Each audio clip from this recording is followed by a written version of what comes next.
Я прошла первый The Last of Us в 2020 году, вторую часть в 2021 году. Мне понравились обе, и несмотря на то, что они обе очень грустные, первый вызывал во мне слезы, в то время как второй — глубокую, но приятную томную грусть. Два, казалось бы, проекта одной истории, но с такими разными эмоциональными подоплеками заставляют тебя относиться к такому роду работам не как к играм, а как к чему-то большему. К чему-то, что может быть очень даже реальным. Дело не, как любят говорить, в сюжетно-ориентированных играх, а в применении кинематографических приемов, которые перешли напрямую из киноиндустрии. Эти молчаливые взгляды, тишина в диалоге, яркое выражение эмоций без сопровождающих композиций и вкупе все эти, казалось бы, маленькие приемы создают абсолютно новые, невиданные ранее реакции твоего тела, которые ты не можешь объяснить. Ты видишь перед собой абсолютно реальную историю взаимоотношений Элли и Джоэла, и тебе кажется, будто это твои ближайшие соседи, за которыми ты наблюдаешь, или же твои друзья, которые постоянно ругаются. Однако потом начинается та самая игровая часть, и ты вспоминаешь, что это всего лишь выдуманная история.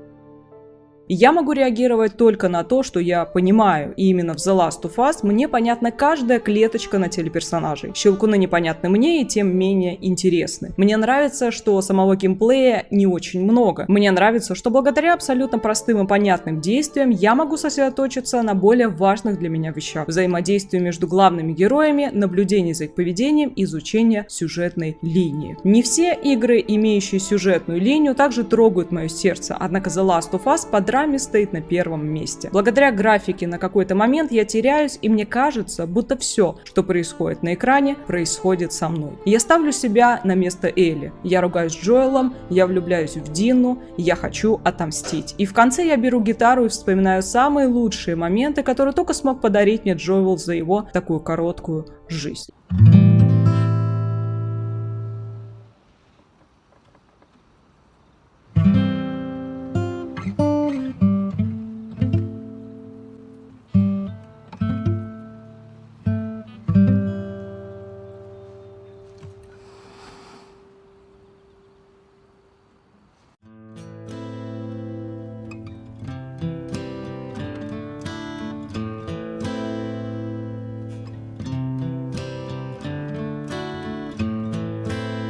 И в такие минуты ты не чувствуешь себя таким одиноким. Хочется, чтобы рядом был такой же человек, который будет заботиться о тебе, помогать, и который станет для тебя таким же родным, как Джоэл для Элли. Несмотря на то, что я много времени уделяю именно таким моментам, мне действительно нравится сама игра. Пусть она и не такая большая, и это даже плюс, чем минус. Благодаря 30 часам у нас нет ощущения размазанности, недосказанности, и мы остаемся в напряжении всю игру. Мне нравится, что нет наигранности и кислотных цветов, нет переизбытка эмоционального напряжения, а держит нас в напряжении только потому, что между серьезными диалогами есть небольшие вставки с юмором. После анекдотов и шуток нам снова выдают порцию грусти, и ты опять заходишь в легкую депрессию, из которой тебе совсем не хочется выходить. И таким образом мы все дальше и дальше погружаемся в сюжет, даже не осознавая этого. Тогда, в 2020 году, сама система геймплея, несмотря на то, что она была простая, была мне непонятна. Первую часть я проходила на высоком уровне, но почти в начале застряла намертво и вернулась в The Last of Us лишь спустя 3 месяца. Прошла ее за неделю, обалдела и еще несколько дней не могла прийти в себя.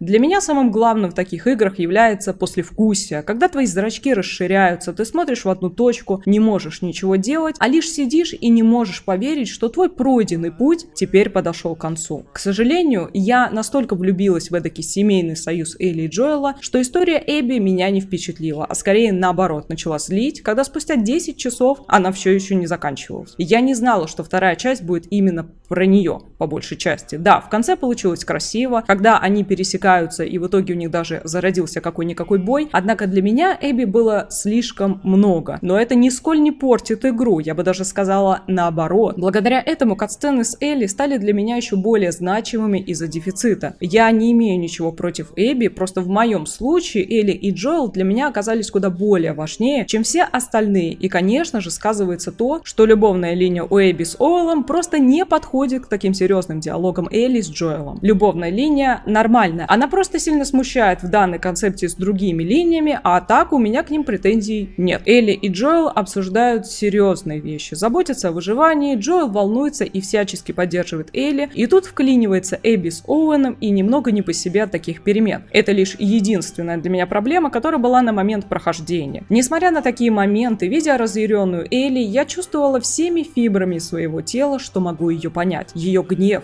ее жажду мести, ее стремление достичь цели любой ценой кричало о душевной боли и окровавленном сердце.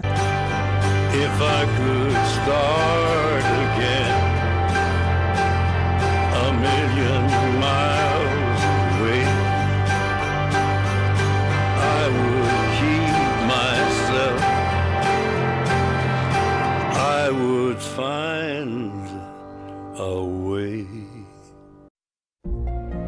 Мало того, что она была готова умереть, и Джоэл не позволил ей этого сделать, так он еще и умер сам и оставил ее одну. Да, у нее есть Дина, но отца в виде Джоэла ей уже не сможет заменить никто. И вот маленькая девочка сидит и плачет от усталости, от боли, от физических ран и от того, сколько еще это может продолжаться. Закончится ли когда-нибудь страх за свою жизнь и своих близких? Сколько еще в нашей маленькой Элли придется вспоминать Джоэла и понимать, что кроме себя у нее больше никого нет. Такие короткие мгновения радостных встреч превратились в обрывки воспоминаний, и теперь это единственное, что может порадовать хоть на мгновение. Теперь уже поколению Элли и остальным придется бороться за жизнь под солнцем, и мне бы так хотелось увидеть, что же все-таки случится в конце. Будет ли вообще конец у этой истории, или это, к моему сожалению, последняя часть, и больше я уже никогда не увижу еще более новую Элли. Мне не хочется думать, что это конец, так как развить дальше сюжет можно еще на 10 частей вперед. Именно поэтому во мне все еще теплится надежда. Несмотря на смерть Джоэла, сама история мира не завершилась. Щелкуны еще существуют, люди так и продолжают заражаться от себе подобных, и поэтому мне очень интересно, что же будет в итоге с Элли. Могла бы она сейчас так же легко отказаться от жизни, или же она прикипела к этому миру, и Дина все-таки смягчит ее боль. Я не вижу в The Last of Us абсолютно никаких нововведений по теме какой-либо пропаганды и прочие же домасонские заговоры. Для меня история абсолютно точно сбалансированная, персонажи отлично проработаны как внешне, так и психологически. Я не ищу какие-то потаенные смыслы. Мне ближе поиск смысла в самих диалогах, поведении, и могу ли я перенести увиденное на реальную жизнь. И в случае с The Last of Us такая история очень близка моему сердцу. Сидеть на веранде в своем доме, вечерами смеяться с близкими людьми и понимать, что у тебя есть маленькая, пусть не кровная, но настоящая семья, которая тебя любит и пусть и не до конца понимает, но уважает тебя и твою волю, твои цели и лишь иногда позволяет себе дать совет, который действительно будет полезен. Это больше даже не семейные узы, а дружеские с элементами семьи. Пройдя такой огромный путь, ты понимаешь, что вас связывают теперь общие воспоминания, желание выжить и забота, а этого вполне хватает в том мире, который существует в The Last of Us.